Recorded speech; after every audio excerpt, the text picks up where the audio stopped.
For thousands of years, Nirvana has stood as the highest state and the ultimate goal of Buddhist practice.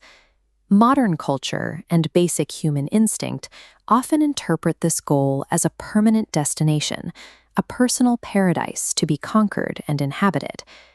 This assumes the existence of what ancient texts call an Atta, an eternal, immortal self or soul that survives the death of the physical body to step through that gateway and experience the ultimate reward.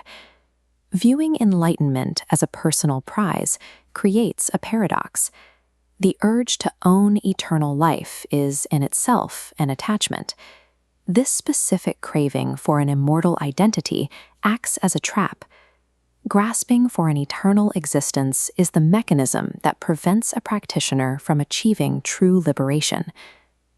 Curious, slightly slower.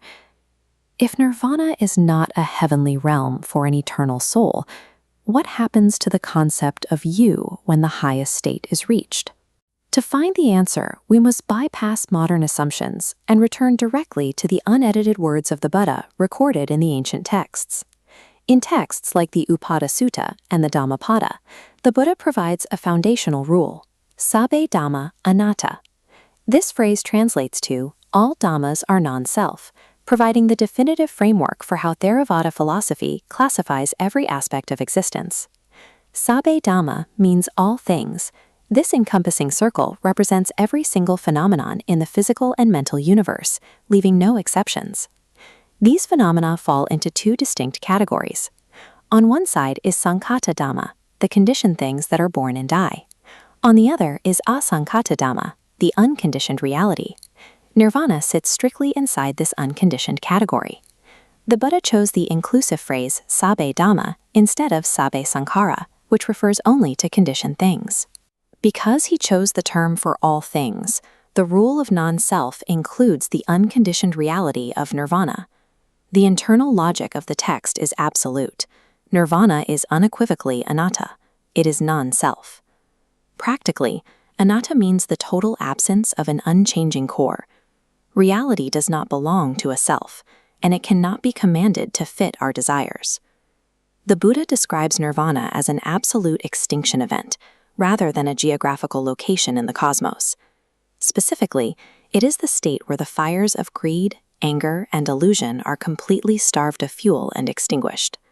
When these defilements are gone, they leave behind a state of supreme coolness and profound emptiness. Because the state was never born, it can never decay or die. It is a state of perfect peace, empty of any identity. This truth of non-self dictates the living path of Buddhist practice and Vipassana meditation. Practitioners do not study the Dhamma to become something grand, divine, or immortal.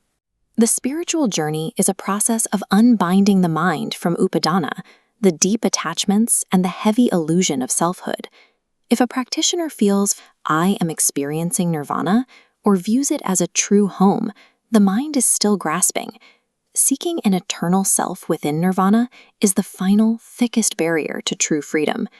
True liberation is not found in preserving yourself forever, but in having the profound courage to let go of your identity entirely.